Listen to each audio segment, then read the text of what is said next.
Hello అండి, అందరు బాగున్నారా? ముందుగా నా ఛానల్ సబ్స్క్రైబ్ చేసుకున్న మీ అందరికీ థ్యాంక్ యూ సో మచ్. ఇంకా ఎవరైనా సబ్స్క్రైబ్ చేసుకుని వాళ్ళు ఉంటే వీడియో చివరి దాకా చూసి నచ్చితే లైక్ ఇవ్వండి. ఇంకా రోజు నా వీడియోస్ కావాలంటే సబ్స్క్రైబ్ చేసుకోండి. ఈరోజు వీడియో ఏంటంటే అమ్మాయి తల్లిదండ్రులకి అమ్మాయిలకు అనమాట. పెళ్లికి ముందు అమ్మాయి తల్లిదండ్రుల ఎక్స్పెక్టేషన్స్ ఎలా ఉంటాయి, కానీ రియాలిటీగా అవి ఎలా జరుగుతాయి అనే దాని గురించి ఈరోజు అమ్మాయిల గురించి మాట్లాడదాం. అబ్బాయిల గురించి ఇంకో రోజు మాట్లాడదాం. అమ్మాయి తల్లిదండ్రులు అమ్మాయిని ఎందుకు చదివిస్తారు అంటే చూద్దాం.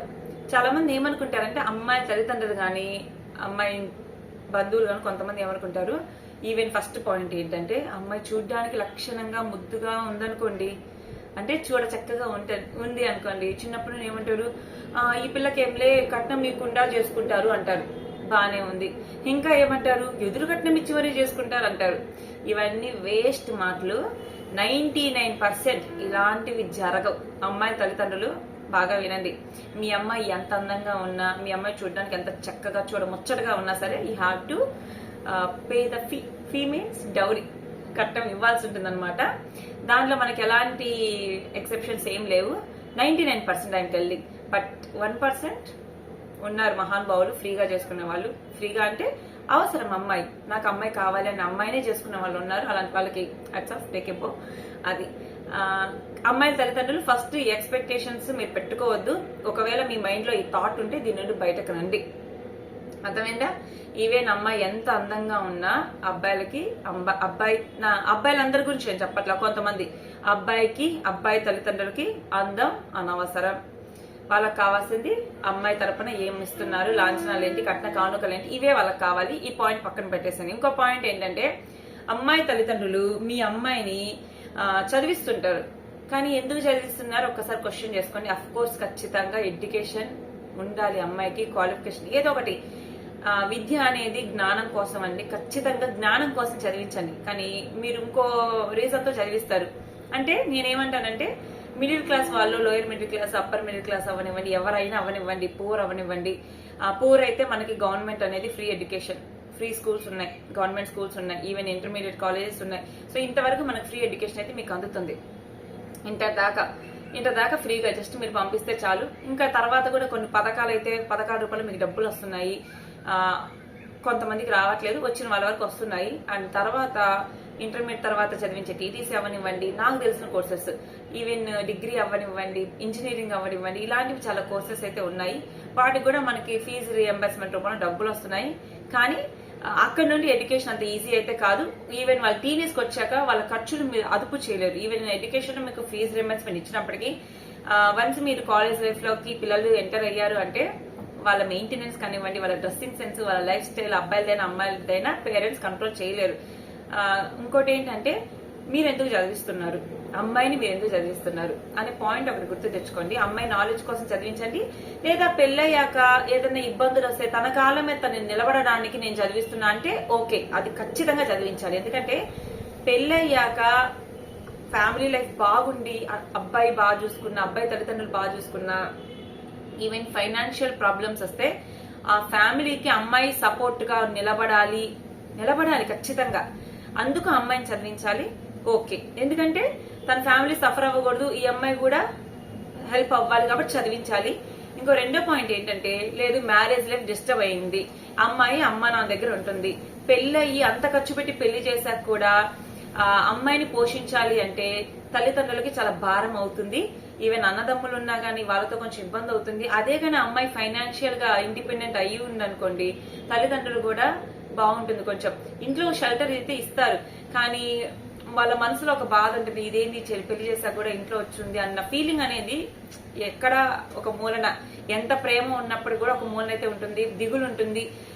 అలా కాకుండా అమ్మాయి ఉద్యోగం చేసుకుని తన ఖర్చులకు అట్లీస్ట్ తన బట్టలు కొనుక్కోవడానికో తన ఖర్చులకు తను సంపాదించుకుంటుంది అనుకోండి, ఈవెన్ కొడుకులకు కూడా వాళ్ళకి సమాధానం చెప్పుకోవాలి. నా కూతురురా, అమ్మాయి ఉద్యోగం చేసుకుంటుంది, నీకేంటి, తననేం మనం పోషించట్లేదు కదా, తన ఖర్చులు తను సంపాదించుంటుంది కదా, మనకేంటి బాధ అనే పాయింట్ ఆఫ్ వ్యూ కూడా బాగుంటుంది. సో మీరు ఈ పర్పస్ మీద చదివిస్తే వెల్ గుడ్. ఎందుకంటే పెళ్ళయ్యాక తన ఫ్యామిలీ లైఫ్ మంచి అత్త మామ భర్త ఉన్న ఫ్యామిలీకి తను ఈవెన్ ఫైనాన్షియల్ ప్రాబ్లమ్స్ వస్తే సపోర్టివ్ గా ఉంటుంది. లేదు కొంచెం డిస్టర్బెన్స్ అయి కొన్ని రోజులైనా కొన్ని సంవత్సరాలైనా పుట్టింట్లో ఉండాలంటే అమ్మ నాన్న మీకే భారం కాకుండా ఉంటుంది. సమాజంలో కూడా గౌరవం అనేది ఉంటుంది. ఎందుకంటే తన కాలం మీద తను నిలబడగలిగితే వచ్చిన సమస్యను మర్చిపోయి ఉద్యోగం చేస్తే హ్యాపీగా అవుతుంటుంది. ఖచ్చితంగా ఇందుకోసం అయితే మీరు చదివించవచ్చు. ఇంకో పాయింట్ ఏంటి అంటే మీరు ఎందుకు చదివిస్తారు అంటే, మేము కొంతమంది అంటే మీ శక్తికి మించి అప్పులు చేసి అబ్బాయినైనా అమ్మాయినైనా శక్తికి మించి చదివించకూడదు. ఎందుకంటే వన్స్ చదివించాక అందరి బుద్ధులు ఒకేలాగా ఉండవు. మీరు పడిన కష్టాన్ని మీ పిల్లలు గుర్తించకపోవచ్చు. ఎందుకంటే మీరు అప్పులు చేసి చదివించిన ఉద్యోగాలు వచ్చాక జలసాలకు అలవాటు పడి వాళ్ళ ఖర్చులు వాళ్ళు సరిపోవచ్చు, మీ అప్పులు తీర్చలేకపోవచ్చు. తీర్చే పిల్లలు ఉన్నారు, ఇంకా ఎదిరించే పిల్లలు ఉన్నారు. వాళ్ళ గురించి నేను అనట్లేదు. మీరు కన్నా అమ్మాయిని ఎందుకు చదివిస్తున్నారు అంటే, రేపు ఈ అమ్మాయిని బాగా చదివిస్తే ఈవెన్ ఒక డాక్టర్ కానివ్వండి, లేకపోతే ఒక ఇంజనీరింగ్ కానివ్వండి, ఇలాంటి పెద్ద పెద్ద కోర్సులు కానీ మీరు చదివిస్తే మీరు ఏమనుకుంటారు, అబ్బా అంత పెద్ద అమ్మాయి పెద్ద డాక్టర్ అయితే, ఫర్ ఎగ్జాంపుల్ డాక్టర్ తీసుకుందాం, మీరు మిడిల్ క్లాసే కష్టపడి ఏదో పొలం అమ్మో లేకపోతే ఇంకేదన్నా అమ్మాయిని చదివిస్తున్నారు. మీరు ఏమనుకుంటారు, రేపు పొద్దున డాక్టర్ అయితే ఈ అమ్మాయికి మనము కట్నం ఇవ్వాల్సిన పని లేదు అని అనుకుంటారు. కానీ ఇక్కడ జరిగే ఒక ఫాల్ట్ ఏంటి అంటే, మీరు ఫర్ సపోజ్ మీ అమ్మాయిని 10th క్లాస్ చదివిస్తే దాన్ని తక్కువని చూసి చేస్తారు. ఇంటర్మీడియట్ చదివిస్తే దాన్ని తక్కువ ఒక చిన్న ఉద్యోగం చేసుకునేవాళ్ళని చేస్తారు. లేదా ఒక టీచర్ పోస్ట్ చదివిస్తే టీచర్ జాబ్ చేసుకునే, అది ప్రైవేట్ ఆర్ గవర్నమెంట్ ఎవరినైనా ఇచ్చి చేస్తారు. అదే మీరు ఒక పెద్ద చదువు చదివించారనుకోండి, మీ అమ్మాయి చదివిన చదువుకి ఇంకొంచెం పెద్ద చదువు చదివిన అబ్బాయిని చేయాలి. డాక్టర్ అంటే డాక్టర్నే చేసుకుంటారు కదా. సో అందుకని ఆ రేంజ్ కి తగ్గ, ఈవెన్ మీ అమ్మాయి జాబ్ హోల్డర్ అయినా అంత పెద్ద చదువు చదివినా ఆ రేంజ్ కి తగ్గ జాబ్ హోల్డర్ నే చూడాలి, అంతకు తగ్గ కట్నమే ఇవ్వాలి. ఈవెన్ చదువుకున్నప్పటికీ జాబ్ చేస్తున్నప్పటికీ అంతకు తగ్గ కట్నం ఇవ్వాలి. అంటే మీరు మీ అమ్మాయి క్వాలిఫికేషన్ పెంచే కొంది కట్నం కూడా పెరుగుద్ది. అంటే మీకున్న శక్తిలో ఖచ్చితంగా అమ్మాయిని అయితే చదివించాలి. తన కాళ్ళ మీద తను నిలబడేలా చేయాల్సిన బాధ్యత తల్లిదండ్రులదే. కానీ నేనేమంటానంటే, ఇది ఎక్స్పెక్ట్ చేయొద్దు. మేము గొప్పగా చదివించాం కదా, పెద్ద ఉద్యోగం చేస్తుంది కదా, కట్నం లేకుండా పెళ్లి చేసుకుంటారు కదా, లేకపోతే అనని భ్రమలో అయితే బతకద్దు. అలాంటి పప్పులే ఉడకవు. 99% మీరు ఎంత చదివించినప్పటికీ కట్నం ఇచ్చే పెళ్లి చేయాలి. అలానే ఉంది పరిస్థితి బయట.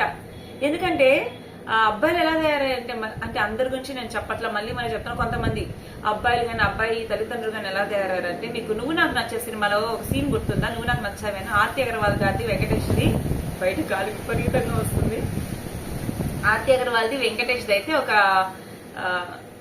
ఒక సీన్ ఇలా ఫొటోస్ పెట్టుంటారు. పెళ్లి కొడుకు చూస్తాడు, ఆన్ ద స్పాట్ పెళ్లి నాకు వద్దు అంటాడు. కానీ తర్వాత ఏమంటాడు, సరే కొంచెం కట్నంగానే పెంచితే నేను చేసుకుంటాను అంటారు. అక్కడ ప్రకాష్ రాజ్ ఒక డైలాగ్ అంటారు, నీకు ఇంకా కట్నం ఇచ్చే స్తోమత నా దగ్గర ఉంది, ఇంకా డబ్బు పెంచగలను, కానీ నీకు డబ్బులు ఇచ్చి పెళ్లి చేస్తానంటే నా అమ్మాయి క్యారెక్టర్ నేను దిగజార్చుకున్నట్టు అంటాడు. అంటే ఇక్కడ మీకు ఒక విషయం అర్థమైందా, అబ్బాయిలు ఎలా ఉన్నారంటే, అబ్బాయి తల్లిదండ్రులు కానీ అమ్మాయిలో ఒక చిన్న మైనస్ ఉన్నా పర్లేదు, డబ్బులు ఎక్కువ వస్తాయి కదా, అర్థమైంది. వాళ్ళ క్యారెక్టర్ ముఖ్యం కాదు, అమ్మాయి ఎలా ఉన్నా సరే దాన్ని ఒక మన భూతద్దంలో చూస్తే ఇంకొంచెం డబ్బులు ఎక్కువ వస్తాయి కదా అని ఎక్స్పెక్ట్ చేస్తున్నారు. అమ్మాయి గుణవంతురాల, అమ్మాయి చూడడానికి చక్కగా ఉందా, ఇలాంటివి మాక్సిమం అబ్బాయిలకు కానీ అబ్బాయి తల్లిదండ్రులు కానీ పనికి రావట్లేదు. సో మీరు మాత్రం అమ్మాయి తల్లిదండ్రులు, మా అమ్మాయి అందంగా ఉంది కదా, మా అమ్మాయి బాగా చదువుకుంది కదా, మా అమ్మాయి ఉద్యోగం చేస్తుంది కదా, కట్నం ఇవ్వాల్సిన పని లేదు కదా, లేకపోతే ఎదురు కట్నం ఇచ్చి చేసుకుంటారు, ఇలాంటి భ్రమల్లో బతకద్దు. మీ అమ్మాయిని మీరు చదివిస్తున్నారంటే అర్థం తన కాళ్ళ మీద తను నిలబడగలిగేలా చదివించండి. ఇంకా ఇలాంటి ఎక్స్పెక్టేషన్స్ అయితే పెట్టుకోవద్దు. ఇంకా కొన్ని ఎక్స్పెక్టేషన్స్ ఏంటి అంటే, అబ్బాయి తల్లిదండ్రులు కానీ అబ్బాయి కానీ చెప్పే మాయ మాటలు, అబ్బాయికి సంబంధించిన వాళ్ళు చెప్పే మాయ మాటలు ఏంటంటే, ఇప్పుడు మీ అమ్మాయి చదువుకుంటుంది అనుకోండి, తర్వాత మేము చదివిస్తామని చెప్తారు. చదువుకుంటే పెళ్లి చేస్తున్నాను అనుకోండి, మేము చదివిస్తాము అని చెప్తారు. ఏదో పెద్ద 99% ఇది పెద్ద అబద్ధం, వాళ్ళు చదివించరు. ఇంకో అబద్ధం ఏంటంటే, మా అమ్మాయిలా మా కూతురులో చూసుకుంటాం అంటారు. ఇదో పెద్ద అబద్ధం.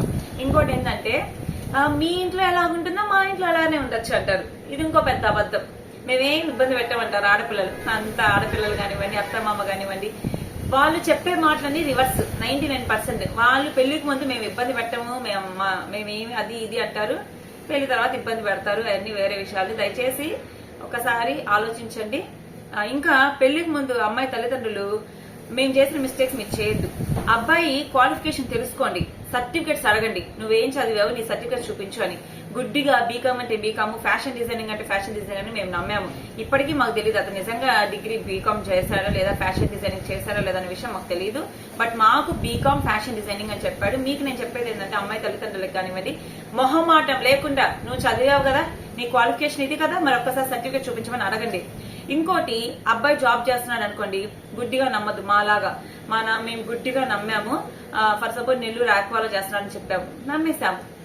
కానీ మీరు చేయాల్సింది ఏంటంటే, ఏదైనా జాబ్ చేసే వాళ్ళకి ఈపీఎఫ్ కి సంబంధించి యూఏఎన్ నెంబర్ ఉంటుంది. ఈవెన్ మనం డిఫరెంట్ కంపెనీస్ లో వర్క్ చేసినా సరే మనకి యూఏఎన్ నెంబర్ సేమ్ ఉంటుంది. దాన్ని బట్టి మీ డేటా హిస్టరీ అంతా ఉంటుంది. ఇప్పుడు నేను 2 కార్పొరేట్ స్కూల్స్ లో పనిచేశాను కదా 2016 నుండి. సో నా దగ్గర యూఏఎన్ నెంబర్ ఎంటర్ చేస్తే నా హిస్టరీ మొత్తం వస్తుంది. నేను ఎన్ని సంవత్సరాలు చేశాను, నేను ఎంత కట్ అయింది పిఎఫ్ అనేసి. సో ఇలాంటివి కొంచెం మీరు ఎంక్వైరీ చెయ్యండి.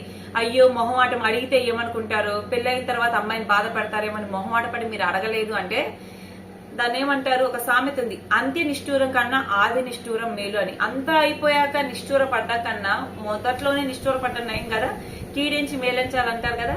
ఫస్ట్ మీరు ఇవన్నీ అడగండి. వాళ్ళ ఆస్తులు అంతస్తులు అంటారా, అవి తీసి పక్కన పెట్టండి. అట్లీస్ట్ అబ్బాయి క్వాలిఫికేషన్, అబ్బాయి నిజంగా ఉద్యోగం చేస్తున్నారా లేదా, ఇంకా ఊర్లో అప్పులు ఉన్నాయా లేదా, అబ్బాయి క్యారెక్టర్ ఎలాంటిది, ఇవి మనం ఎంక్వైరీ చేయాలి. చేసినా కానీ కొన్ని మనకు తెలియవండి. చాలా మంది అంటారు మీరు ఎంక్వైరీ చేయలేదా, ఇలా మోసపోయారని మమ్మల్ని అడుగుతున్నారు.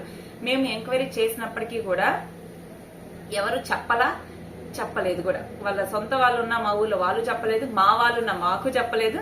సో అది ఎవరిని అని మేము బ్లేమ్ చేయట్లా, ఎవరిని మేము నిందించట్లేదండి. మేము మోసపోయాము, తప్పు మాదే. మళ్ళీ మనం చెప్తున్నాం, మోసపోయినందుకు తప్పు మాదే.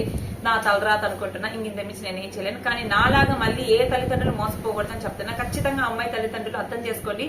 పెళ్లికి ముందే అబ్బో అబ్బాయి తల్లిదండ్రులు కదా ఏమనుకుంటారు ఏమో అని ఇలాంటి మొహమాటాలు మీరు అస్సలు పడద్దు. మొహమాట పడితే తర్వాత మీ అమ్మాయి మీ ఇంట్లో ఉంటది, జీవితాంతం మీరు బాధపడాల్సి వస్తుంది. అందుకని మొహమాట పడకుండా అబ్బాయి జాబ్ క్వాలిఫికేషన్ కానివ్వండి, అబ్బాయి యొక్క జాబ్ డీటెయిల్స్ కానివ్వండి, కంపెనీకి వెళ్దాం అక్కడ కనుక్కోవడం చెయ్యండి. ఎక్కడ కంపెనీ అయితే అక్కడ మేనేజర్ని కానీ అక్కడ వాళ్ళు ఎంప్లాయీస్ ఉంటారు కదా, ఎంప్లాయర్స్ వాళ్ళని కనుక్కోండి, తప్పే లేదు. మీకు తెలిసిన వాళ్ళైనా మీకు నమ్మకస్తులైనా వెళ్ళి కనుక్కోమని చెప్పడం, మీరైనా డైరెక్ట్ గా వెళ్ళండి, ఇబ్బంది లేదు. సడన్ గా అక్కడికి వెళ్ళేసి అల్లుడు నేను వచ్చానని ఫోన్ చేయండి, అతనే షాక్ అవుతాడు. ఈవెన్ ఇలా ఉద్యోగం చేస్తామని అబద్ధాలు చెప్పేవాళ్ళు. అది ఇది అండి ఇవాళ వీడియో. సో ఐ హోప్ అమ్మాయి తల్లిదండ్రులకి అమ్మాయికి ఇది కొంచెం యూస్ఫుల్ అయితే అనుకుంటున్నాను. ఇంకోటి, ఆ అమ్మాయి కూడా ఖచ్చితంగా అయితే బంగారం విషయం ఉంది కదా, బంగారం అనేది కూడా కొంతమంది అబ్బాయి గాని అబ్బాయి తల్లిదండ్రులు గాని ఏమనుకుంటారు, పెళ్లి చూపులకు వచ్చి మాట్లాడుకుంటారు, ఇంత బంగారము ఇంత కట్నం కావాలంటారు, మేము ఇచ్చుకోలేమంటారు. కొంతమంది ఏమనుకుంటారు, పర్లేదులే మీరు ఇచ్చుకోలేకపోతే మీరు అంత ఇవ్వగలిగితే అంత పెట్టండి మేము చేసుకుంటాం అంటారు. వాళ్ళు ఇంకా సూపర్ అనమాట, వాళ్ళు అట్లాంటి వాళ్ళు ఉన్నారు. కానీ నేనేమంటానంటే, ఇప్పుడు ఫర్ సపోజ్ వాళ్ళు 5 లక్షలు కట్నం అడుగుతారు, మనం ఇచ్చుకోలేమంటాము. సరే అయితే మాకు ఈ సంబంధం వద్దులే అని సింపుల్ గా క్యాన్సిల్ చేసుకుంటారు. ఒక బంగారం అడుగుతారు, మాకు ఇన్ని గ్రాములు ఎంత కావాలంటారు, మనం ఇచ్చుకోలేమంటాము, సింపుల్ గా సైడ్ అయిపోతారు. అంటే అమ్మాయి చూడడానికి లక్షణంగా ఉన్నా గానీ స్ట్రిక్ట్ గా వాళ్ళు కట్నానికి బంగారానికి ఇచ్చే ప్రాపర్టీస్ కి స్టిక్ ఆన్ అయి ఉంటారు. అవి ఇవ్వకపోతే మీ అమ్మాయి అందంగా ఉన్నా సరే వాళ్ళు చేసుకోరు. కొంతమంది మహానుభావులు ఇలాంటి వాళ్ళు కూడా ఉన్నారు. సో మీకు అమ్మాయి తల్లిదండ్రులకు ఏం చెప్తాను అంటే, ఫర్ సపోజ్ మీకు ఇంటికి ఒక సంబంధం వచ్చింది, మీరు ఇంత కట్నం పెడతానన్నారు, ఇంత బంగారం పెడతానన్నారు, అయినా కూడా వాళ్ళు ఎక్స్పెక్టేషన్స్ కి మీరు రీచ్ అవ్వలేకపోయారు. వాళ్ళు ఇంకా కావాలంటున్నారు, మాది ఇంతే, మేము పెట్టగలిగింది ఇంతే.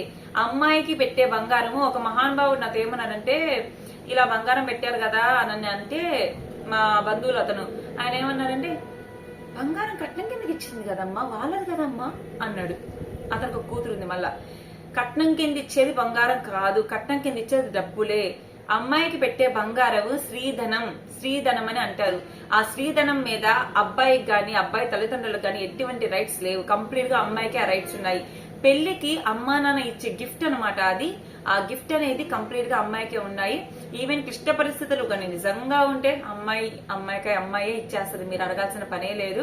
ఎందుకంటే కుటుంబము పరిస్థితి దిగజారిపోతే అమ్మాయి చూసి తన బంగారాన్ని ఒంటి మీద దిగేసుకుని ఆనందపడాలని ఏ అమ్మాయి అనుకోదు. ప్రేమగా చూసుకున్న కుటుంబం బాధల్లో ఉంటే అమ్మాయి అసలు తట్టుకోలేదు. మీరు అడగకపోయినా ఇచ్చేస్తుంది, ఇదిగో ఇది పెట్టేసుకోండి, డబ్బులు తెచ్చుకోండి అనేసి. అది కట్నం మీద బంగారం మీద నాకు ఇంతే కావాలి స్టాండ్ మీద ఉండి మీ అమ్మాయిని ఇంత ఇస్తేనే చేసుకుంటాం అంటే అస్సలు ఆ సంబంధాన్ని మర్యాదగా బొమ్మని చెప్పండి. మేము ఇంతే, సరే మీరు ఎంత పెడతారో అంత పెట్టండి, సరే మీ ఇష్టం ఎంత పెడతారో అంత పెట్టండి అని అనే వాళ్ళని చేసుకోండి. ఎందుకంటే ఇప్పుడు పెళ్లికి ముందే ఖచ్చితంగా ఇంతే కట్నం కావాలి, ఇంతే బంగారం మీద మాట మీద ఉండేవాళ్ళు పెళ్ళయ్యాక ఇంకెంత టార్చర్ పెడతారో అర్థం చేసుకొని మాకు కూడా అంతే. దాన్ని ఏమంటారు, పప్పన్నం ముందు మాట్లాడుకున్న మాటలన్నీ వేరు, నిశ్చితార్థం ముందు మాట్లాడుకున్నాం, నిశ్చితార్థం అయిపోయింది, పప్పన్న రోజు కూడా మళ్ళీ మా అబ్బాయికి ఏం పెడతారు అన్నారు. మేము పెట్టుకోలేమని నిదానం చెప్పుకుని ఇంతెత్తున లేచారు అత్త మామ వాళ్ళందరూ కూడా. ఇట్లా ఉంటాయి మాటలు.